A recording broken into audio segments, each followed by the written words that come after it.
तो चैप्टर का नाम क्या हो गया, रेशियो एनालिसिस। ठीक है, अब सबसे पहले यहाँ पर क्या आ रही है, एब्सोल्यूट फिगर्स आ रही है, expressed in monetary term in financial statement by themselves are meaningless. These figures often do not convey much meaning unless expressed in relation to other figure. तो कुछ कुछ चीज़ें क्या आ रही है, जैसे यहाँ पर भाई एक क्या आ गया आपके पास, एब्सोल्यूट फिगर्स आ गया, एक कीवर्ड क्या आ रहा है, रिलेशन आ गया। ठीक है, पहले इसको पढ़ लेते हैं। एग्जाम्पल में देखो क्या लिखा हुआ है, बोलते हैं कि वन ट्रेडर जिसका नाम क्या है, mister Anil, earns a profit of ₹1,50,000, whereas another trader mister Sunil earns a profit of ₹1,00,000। ठीक है, अगर मैं यहाँ तक की कहानी पढ़ रहा हूँ, सिर्फ इतना ही, तो मुझे ज़्यादा बेटर कौन लग रहा है, फिर से पढ़ूँ, ध्यान दो जरा। अनिल सुनील। एग्जाम्पल में क्या बोला हुआ है कि एक ट्रेडर है जिसका नाम क्या है, मिस्टर अनिल है, वो प्रॉफिट कितना कमा रहा, 1,50,000 कमा रहा, और एक दूसरा है कौन, मिस्टर सुनील, जो कितना प्रॉफिट कमा रहा है, 180 कमा रहा है। मैंने कहा मैं अगर यहाँ तक की कहानी पढ़ता हूँ तो इस कहानी के हिसाब से तो मुझे मिस्टर सुनील ज़्यादा ठीक लग रहा, क्योंकि 180 का प्रॉफिट कमा रहा है। Which one of them is more efficient, मैं अगर आपसे पूछूँ कि इन दोनों में से ज़्यादा एफिशिएंट कौन है, तो generally we can say that a Sunil is a more efficient as he is earning more profit. लेकिन अब कहानी को चेंज करते हैं, बट अब कहानी थोड़ी सी क्या हो रही है भैया, चेंज हो रही है। क्या हो रहा है, in order to give the correct answer we must find out how much the capital is employed by each of them. लोग इन दोनों ने कितना पैसा बिजनेस में लगा रखा है, इसको हम क्या बोलते हैं, capital employed. Suppose Anil has employed a capital of ₹10,00,000। Anil को कौन सा वाला है, पहला वाला। अनिल ने कितने रुपए लगा रखे, 10 लाख रुपए लगा रखे, और प्रॉफिट कितना कमा रहा, 1.5 लाख रुपए का। कितने रुपए लगाए, 10 लाख रुपए लगाए, प्रॉफिट कमा रहा है 1.5 लाख रुपए का। दूसरा वाला कौन है भैया, सुनील है। दूसरा वाला कौन है, सुनील है, जिसने 15 लाख रुपए लगाए। कितने रुपए लगाए, 15 लाख, और कितने रुपए कमा रहा, 180 कमा रहा। ठीक है, इतनी मेरी बात समझ में आ रही है या नहीं आ रही है? तो now calculate the percentage of profit earn by the each of them on the capital employed. Anil के बारे में मैं बात करता हूँ, इसने भैया 1.5 लाख रुपए कमाए 10 लाख रुपए लगाने पर, तो इसका रिटर्न क्या आ रहा, 15% आ रहा है। सुनील ने 180 कमाए थे, लेकिन 15 लाख रुपए लगाने पे कमाए, तो इसका क्या आ रहा है, 12% आ रहा। क्लियर हो रही है मेरी बात समझ? फिर से तो वो लोग क्या बोल रहे थे कि absolute figures in monetary terms in financial statements by themselves are meaningless. Clear हो गया कि मैंने 1.5 लाख के बारे में बात करी, यही तो है एब्सोल्यूट फिगर्स। 1.5 लाख 180, इनका कोई मतलब ही नहीं है। कब तक नहीं है, these figures often do not convey much meanings unless expressed in relation to other figures. समझ में आ गया? जैसे यहाँ पर आप रिलेशन देखेंगे तो 1,50,000 क्या था, प्रॉफिट था, 10 लाख क्या था, कैपिटल एम्प्लॉयड था। रिलेशन जब आया तभी तो कुछ मीनिंग आ रही है, तभी तो मुझको समझ में आ रहा है कि भैया अनिल ज़्यादा ठीक है क्योंकि 15% कमा रहा है, सुनील 12 कमा रहा है। लेकिन जब मैं यहाँ तक की कहानी पढ़ रहा था, सिर्फ ये तो यहाँ तक की कहानी पर तो मुझे ज़्यादा सही कौन लग रहा था, सुनील लग रहा था। आ गया समझ में? This shows that Anil has earn ₹15 every 100 of capital. यही तो मतलब है। अनिल जो ये वाला बंदा है, ये 100 रुपये लगा रहा है तो कितने रुपए कमा रहा है, 15 रुपये कमा रहा है। लेकिन सुनील जब 100 रुपये कमा रहा है, 100 रुपये लगा रहा है तो सिर्फ 12 रुपये कमा रहा है। समझ में आया? As such Anil is using more capital efficiently. ज़्यादा ठीक कौन है दोनों में से? पहला वाला बंदा अनिल, वो अपने पैसों को ज़्यादा अच्छी ढंग से इस्तेमाल कर रहा है। यहाँ तक कोई दिक्कत तो नहीं है? तो पक्का आगे। The above example shows that the figures assume significance only when expressed in relation to other figures. तो रिलेशन होना बहुत ज़्यादा ज़रूरी है, तभी आएगा मज़ा, तभी कुछ मीनिंग आएगी। ठीक है, just as in the example given above the absolute figures of the profit was meaningless. कोई मतलब था उनका कि मैं बोल रहा था 1.5 लाख रुपए प्रॉफिट या 180 प्रॉफिट, कोई मतलब नहीं था उनका। यही तो बात लिखी गई है। Absolute figures of profit was meaningless, but when the figures of the profit was expressed in relation to the capital, जब मैंने प्रॉफिट को किसके साथ देखा, कैपिटल के साथ देखा, तभी भैया उसका कुछ मतलब बनता है। It assume significance. क्लियर हो गई बात या नहीं आ रही? पक्का? ठीक है, आगे हम बात करते हैं भैया मीनिंग ऑफ रेशियो में। तो लिखते हैं relationship between two figures expressed in arithmetical terms is called ratio. समझ में आ गया? जैसे 2:1, जैसे P:Q, आ रही मेरी बात समझ में? रेशियो आपको पता ही है। A ratio is simply one number express in terms of another, it is found by the dividing one number into the other. यही तो है रेशियो क्या होता है। यहाँ पर मैंने क्या करा, यहाँ पर एक तरीके का ये क्या है, रेशियो ही तो है। जब मैंने इसको 100 से मल्टीप्लाई किया तो काय पर आ रहा आंसर, परसेंटेज पर आ रहा। मैं अगर इसको 100 से मल्टीप्लाई ना करता तब वो रेशियो पर ही आ जाता। डायरेक्ट काट देते। क्लियर हो रही है बात या नहीं हो रही है? तो यहाँ पर रेशियो में तो ज़्यादा चर्चा करने का कोई मतलब नहीं है। लेकिन अब हम यहाँ से देखते हैं रेशियो में भी expressed in the following 4 ways. ये 4 तरीके हैं जिसमें मैं रेशियोज को दिखा सकता हूँ। पहला, प्रोपोर्शन और प्योर रेशियो और सिंपल रेशियो। क्लियर हो रहा? प्रोपोर्शन और प्योर रेशियो और सिंपल रेशियो, इसमें क्या बोलते हैं, it is expressed by the simple division of one number by another. एक नंबर को दूसरे से क्या कर दो, डिवाइड कर दो। एग्जाम्पल, जैसे कि मैंने कहा कि मान लेते किसी बिजनेस के करंट असेट्स है 2 लाख रुपए के, करंट असेट्स हैं 2 लाख रुपए के, और जो लायबिलिटीज़ है उसकी कितनी है 1 लाख रुपीज़। तो मैं वो बोल दूंगा 2 लाख अपॉन 1 लाख। आंसर मेरा क्या आ जाएगा, 2:1। कोई दिक्कत तो नहीं। तो ये जो 2:1 का जो मेरे पास आंसर आता है, मैं इसको क्या बोलूँगा भैया, प्रोपोर्शन बोल सकता हूँ। मैं इसको क्या बोल सकता हूँ, प्योर रेशियो बोल सकता हूँ। मैं इसको सिंपल रेशियो बोल सकता हूँ। फिर से बताऊँ? बताऊँ फिर से? ना। ठीक है, यहाँ तक कोई दिक्कत तो नहीं है। हम रेशियोज को 4 तरीके से एक्सप्रेस्ड कर सकते हैं। दूसरा क्या है, रेट और सो मैनी टाइम्स। ध्यान से समझना, रेट या फिर so many times. In this type it is calculate how many times a figure is comparison to other figure. Example, if a firm credit sales during the year है 2 लाख रुपए। Important है यहाँ पर फोकस करना, मैं credit sales पर बात कर रहा हूँ, टोटल सेल नहीं बोल रहा मैं। समझ में आ रहा? मैं टोटल सेल्स नहीं बोल रहा। टोटल सेल्स में और क्या आ जाएगा? टोटल सेल में जो मतलब सब आ जाता है उसमें। टोटल क्या सब? तुम बोलोगे भाई टोटल सेल्स में कैश और क्रेडिट दोनों सेल्स आ जाएंगे। लेकिन मैं टोटल सेल्स में नहीं बात कर रहा हूँ, मैं सिर्फ क्रेडिट सेल्स पर बात कर रहा हूँ। ध्यान से समझना, मैं सिर्फ क्रेडिट सेल्स के बारे में बात कर रहा हूँ। प्रोडक्ट बिक गया पर पैसा नहीं आया। हाँ, उधार पे जो सामान बेचा है, तो हमने यहाँ पे क्रेडिट सेल्स करी 2 लाख रुपए की। जब हम उधार पे सामान बेचते तभी तो डेटर बनते हैं। डेटर क्या होते हैं, देनदार होते हैं। देनदार कब बनते हैं, डेटर्स कब बनते हैं, जब मैं क्या करता हूँ, क्रेडिट सेल्स का करता हूँ। तो वो कह रहे हैं कि भैया हमने सेल्स करी 2 लाख रुपए की, और जो डेटर्स थे साल भर में, वो साल के जो एंड में थे कितने थे, 40,000 थे। तो मुझको क्या निकालना है, डेटर्स टर्नओवर रेशियो निकालना है। समझ में? अच्छा देखो, एक और चीज़ मैं तुमको ये समझाता हूँ। अगर किसी का आंसर मैनी टाइम्स पर आ रहा, इस पर आ रहा मैनी टाइम्स पर, या फिर काय पर आ रहा, रेट पर आ रहा, तो पहले वाले को क्या बोलते हैं हम, इसको न्यूमरेटर और डिनोमिनेटर, इसको डिनोमिनेटर बोलते हैं। तो अब नोटिस करोगे हमेशा न्यूमरेटर क्या होगा, बड़ा होगा, डिनोमिनेटर हमेशा छोटा होगा, तभी आंसर टाइम्स पर आ सकता है। ठीक है, नहीं आया समझ में? आ रहा समझ में? तो ये मुझको बता क्या रहा है, वैल्यू यूनिट है। क्या यूनिट? जैसे सेंटीमीटर वगैरह होती है, वो ये टाइम वो होता है। नहीं टाइम्स अभी समझा रहा हूँ, सुनो। पहले तुम मुझको ये बताओ, क्या तुमको क्रेडिट सेल्स समझ में आया? समझ आया मुझे। क्या तुमको ये समझ में आया? मैं तुमको कहूँ कि जब हम क्रेडिट सेल्स करते हैं तो सामने वाली पार्टी क्या बनती है, डेटर्स बनती है। यहाँ तक की कहानी समझ में आ रही है? कितने रुपए का सामान मैंने बेचा पूरे साल भर, 2 लाख रुपए का, एंड में मेरे पास डेटर्स है 40,000 रुपीज़ के। तो मुझको क्या निकालना है, डेटर्स टर्नओवर रेशियो निकालना है। तो मैंने क्या करा, 2 लाख को डिवाइड करा 40,000 से। 2 लाख क्या था, क्रेडिट सेल्स थी। 2 लाख क्या था, क्रेडिट सेल्स थी, और जो 40,000 था ये मेरे पास डेटर्स थे एंड में। आंसर क्या आ रहा, 5 टाइम्स आ रहा। अब ये क्या बता रहा है, it shows that credit sales are 5 times in comparison to debtors. Times मतलब क्या है? टाइम्स कितने बार। एग्जाम्पल के तौर पर ध्यान से समझो कि ये मान लो तुम हो, ये कोई टी है, ये एम है, मान लेते।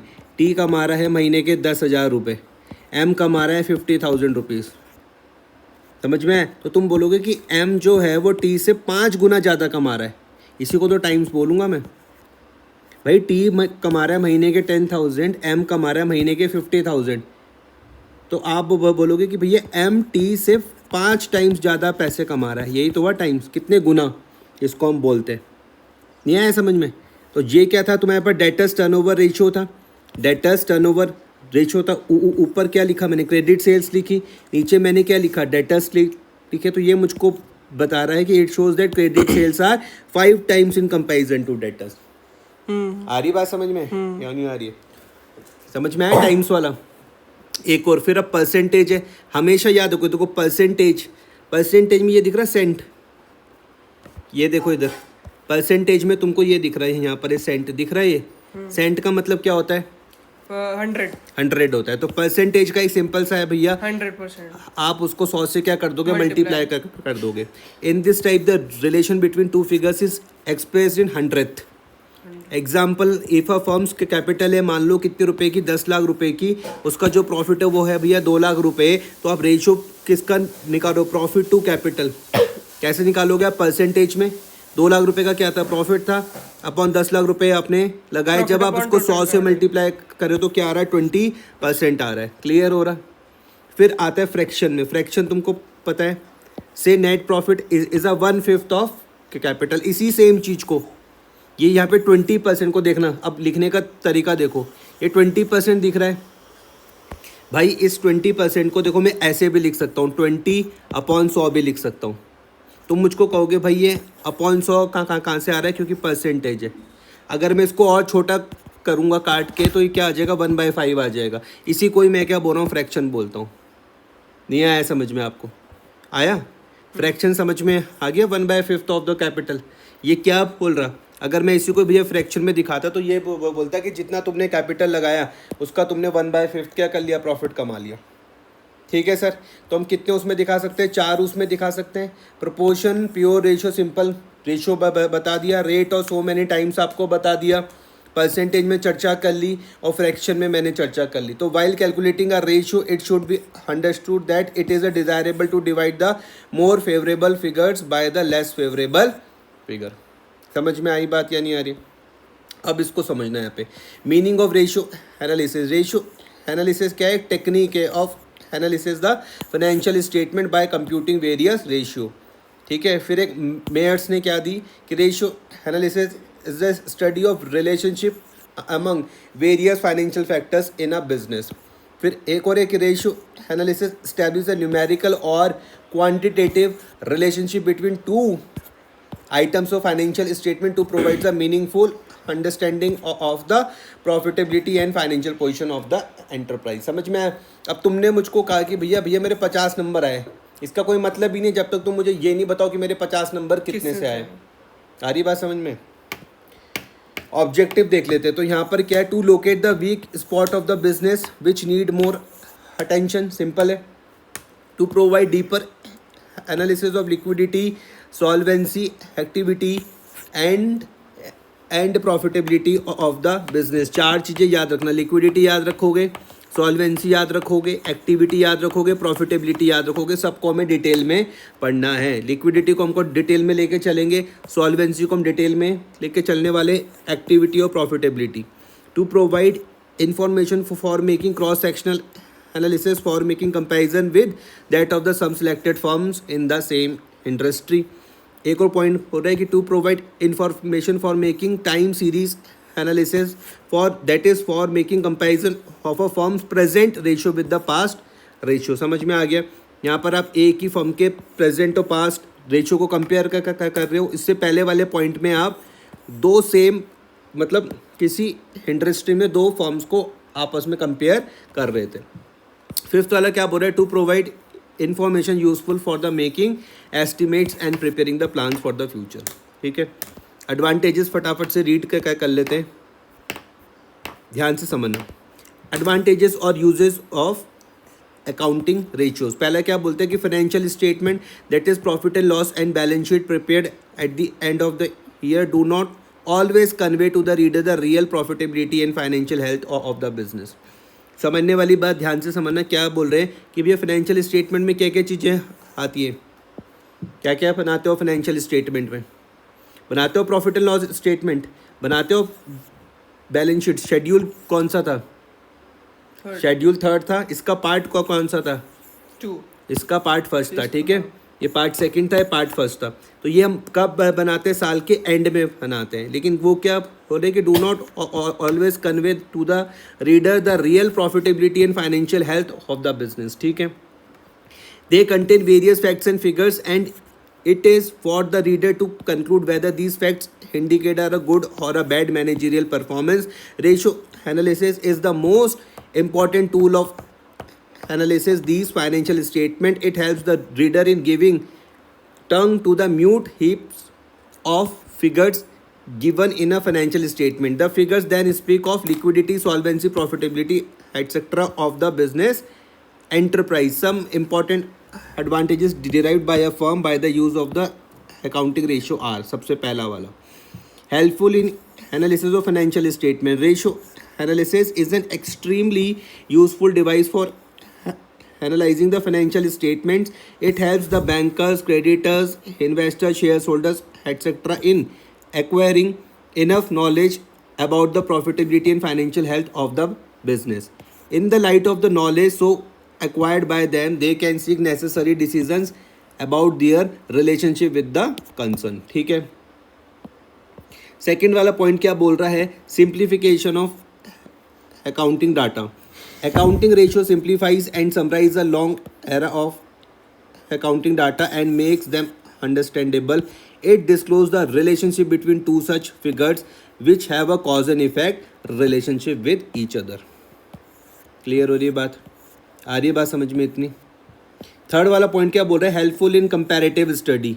With the help of the ratio analysis, comparison of profitability and financial soundness can be made between one firm and another in the same industry. Similarly, comparison of current year figures can also be made with those of the previous years with the help of the ratio analysis. Fourth वाला point क्या बोलता है कि helpful in locating the weak spots of the business. Current year's ratios are compared with those of the previous years, and if some weak spots are thus located, remedial measures are taken to correct them. Helpful in forecasting. Accounting ratios are very helpful in forecasting and preparing the plans for the future.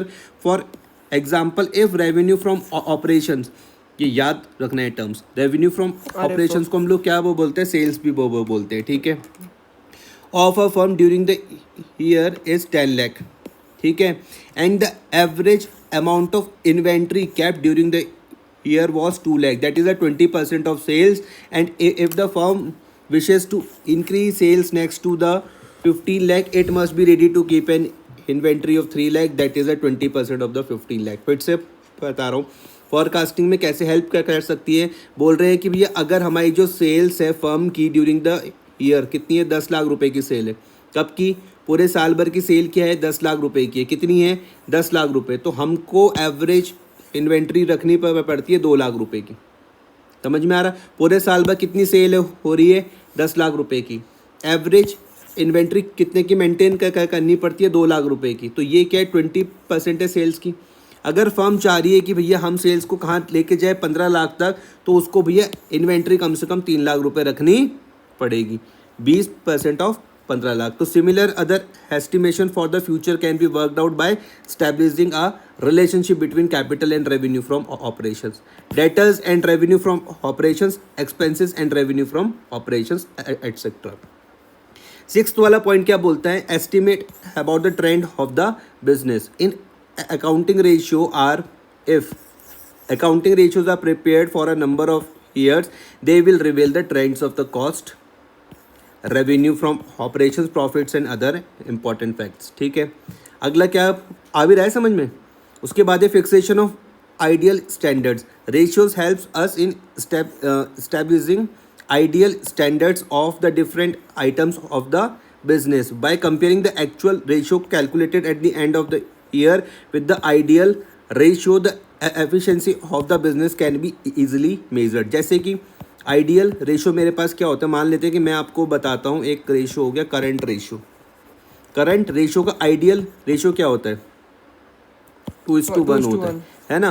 तो वो क्या कह रहे कि जो ideal ratio है उसके आसपास हमको रहना है. क्लियर हुआ? इफेक्टिव कंट्रोल में क्या बोलते हैं कि ratio analysis disclose the liquidity, solvency and profitability of the business enterprise. Such information enables the management to assess the changes that have taken place over a period of a time in the financial activities of the business. It helps them in discharging their managerial functions. Example, planning, organizing, directing, communicating and controlling more effectively. Ninth वाले में बोल रहे study of financial soundness. Ratio analysis disclose the position of the business with different view points. It disclose the position of business with the liquidity viewpoint, solvency viewpoint, profitability viewpoint. With the help of such a study, we can draw a conclusion regarding the financial health of the business enterprise. ठीक है. अब एक बार फटाफट से हम इसकी limitation भी read कर लेते हैं. Limitation of accounting ratio. Accounting ratio are very important tool of the financial analysis. देखो बार बार ये बोल रहे हैं अकाउंटिंग रेशो क्या है भैया, टूल है किसका, फाइनेंशियल एनालिसिस का. अब तुम मुझको यहाँ पर एक होमवर्क है तुम्हारे लिए, तुम मुझे बताओगे कि फाइनेंशियल एनालिसिस के और कौन कौन से टूल होते हैं. But despite it's being indispensable the ratio suffer. Answer पता है ये क्या, cash flow common comparative. Cash flow common और कंपैरेटिव, पक्का. ठीक है. दीज लिमिटेशन होमवर्क में था है. ठीक है. These limitation should be kept in a mind while making uses of accounting ratios. पहला, false accounting data gives false ratio. Simple है. Accounting ratios are calculated on the basis of a data given in the profit and loss statement and balance sheet. Therefore, they will be only as correct as the accounting data on which they are based. For example, if the closing inventory is overvalued, not only the profitability will be overstated but also the financial position will appear to be better. Therefore, unless the profit and loss statement and balance sheet are reliable, the ratios based on them will not be reliable. ठीक है. There are certain limitations of financial statements as discussed in the previous chapter. As such, ratios calculated on the basis of such financial statement will also have the same limitations. ठीक है. आ रहा समझ में क्या कहा गया इस पॉइंट में. अगर भैया आपकी statement of profit and loss और बैलेंस शीट सही रहेगी तभी रेशो सही आएंगे. वहाँ पर कोई दिक्कत हुई तो रेशो भी गलती आएंगे क्योंकि वो उसी पर ही बेस्ड है ना. सेकंड वाला क्या बोल रहा है, comparison not possible if different firms adopt different accounting policies. Comparison तो हम कर ही नहीं सकते है ना. कब नहीं कर सकते, अगर अलग अलग फर्म अलग अलग अकाउंटिंग पॉलिसीज को क्या कर रही हो, फॉलो कर रही हो. लिख रहे कि भैया there may be different accounting policies adopted by the different firms with regard to providing depreciation. जैसे कि सपोज का करते हैं कि कोई फर्म स्ट्रेट लाइन मेथड का इस्तेमाल कर रही, कोई रिटर्न डाउन वैल्यू का इस्तेमाल कर रही है डेप्रिसिएशन के केस में, तो फिर आप उनका कंपैरिजन तो कर ही नहीं पाओगे. ठीक है. Creation of provision for doubtful debts. Method of valuation of a closing inventory. For instant one firm में adopt the policy of charging depreciation on straight line basis while other may charge on the written down value method. तो such differences make the accounting ratio incomparable. ठीक है. Ratio analysis become less effective due to the price level changes. इसमें क्या लिखते हैं, price level over the years goes on changing.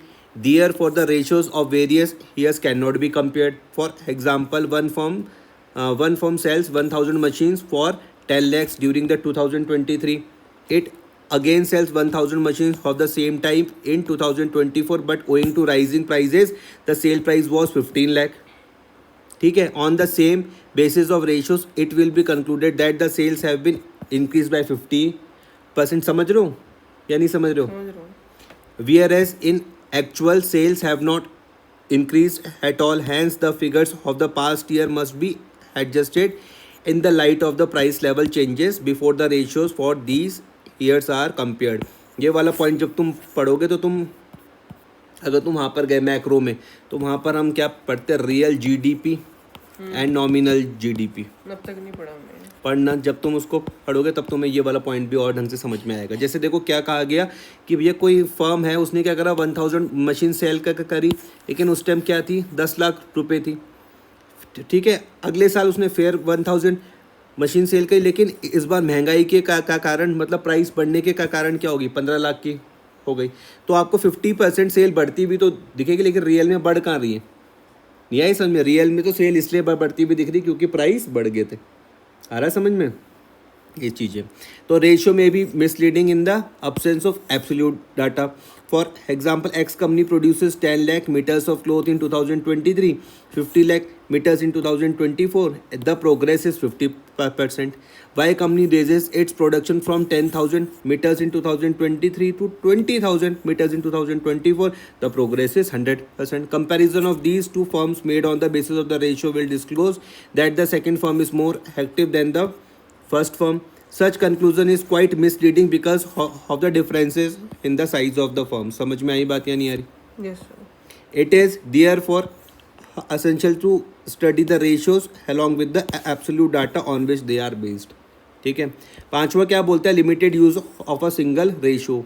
The analyst should not merely rely on the single ratio. He should study several connected ratio before reaching a conclusion. For example, the current ratio of the firm may be quite satisfactory, whereas the quick ratio may be unsatisfactory. ये हम देखेंगे. Sixth वाले में है window dressing. ये point उस दिन हमारे उसमें भी आया था ना, MCQ में. तो लिखते हैं some companies in order to cover up their bad financial position resort to window dressing, that is showing a better position than the one which rely exist. समझ में आ रहा? इसको हम लोग क्या बोलते हैं? विंडो ड्रेसिंग बोलते हैं. showing a better position than the one which rely exist. They change their balance sheet in such a way that the important facts and truth may be concealed. For example, the current assets of a company are 2 lakh and its current liability are 1 lakh. So the current ratio is 2:1. ठीक है. After this, it purchases goods of rupees 1 lakh for credit in the month of March. If it records the purchases, the current assets will increase 3 lakh and current liability will increase 2 lakh. As a result, current ratio will be reduced to 3.2 or 1.5:1. अच्छा, यहाँ पे ध्यान देना, इस पे answer यहाँ तक पहुँचना चाहिए, मतलब डिनोमिनेटर हमेशा 1 आना चाहिए. ठीक है. The company may pass the entry for the purchase in the beginning of the next year or maybe postpone the purchase itself for a few days. ठीक है. लास्ट फिर है lack of proper standards. Circumstances differ from firm to firm. Hence, no single standard ratio can be the fixed for all the firms against which the actual ratio may be compared. For example, the ratio of 2:1 is generally accepted as an ideal ratio, which means that the current asset should be at least twice in comparison to the current liabilities. But if a firm has such type of arrangement with the bankers that the bankers will provide necessary credit to the firm in case of a need, the ideal current ratio for such a firm may be less than 2:1. ठीक है. आगे ignores qualitative factors. Qualitative ध्यान समझना, quantitative नहीं है, qualitative है. Ratio analysis is a quantitative measurement of the performance of the business. It ignores qualitative factors. समझ में आया? Which are also essential for interpretation. For example, credit may be granted to a customer on the basis of certain ratio of his business, but the character and managerial ability of the customer must also be taken into consideration. Clear? 9th में मैं बात करता हूँ, ratio alone are not adequate for the proper conclusion. Ratios derived from analysis of statement are not sure indicator of good or bad financial position and profitability of a business. They merely indicate the profitability of favorable or unfavorable positions. The analyst has to carry out further investigations and exercise his judgment in arriving at a correct diagnosis. This is for this reason that an analyst has to use other tools of financial analysis in addition to the tool of ratio analysis. कौन कौन से थे वो और tools? क्या बताए थे तुमने? Cash flow, common and comparative. ठीक है. अब लास्ट है effect of personal ability and bias of analyst. Cash flow, common and comparative मेरे प्रोजेक्ट में था नहीं. Tools for financial analysis. Very good. Effect of personal ability and biases of analyst. Another important point to be keep in a mind is that different persons draw different meaning of a different terms. One analyst may calculate ratios on the basis of profit after interest and tax, whereas another analyst may consider profit before interest and tax. A third may be considered profit after interest but before tax. समझ में आ गया? Therefore, before making comparison, one must be sure that the ratios have been calculated on the same basis. ठीक है जी. Although ratio analysis suffers from a number of limitations as enumerated above, yet it is a very useful and a widely used tools of analyzing the financial statements. Useful conclusion may be arrived at by ratio analysis provided the above mentioned limitations are kept in mind while using the result obtained from ratio analysis। कोई दिक्कत तो नहीं है। तो यहाँ पे जो जो इसकी चीज़ें थी थ्योरी वो हमने यहाँ तक आज अपनी कंप्लीट कर ली है। नेक्स्ट क्लास में हम यहाँ से स्टार्ट करेंगे क्लासिफिकेशन ऑफ रेशियोज से। ठीक है सर।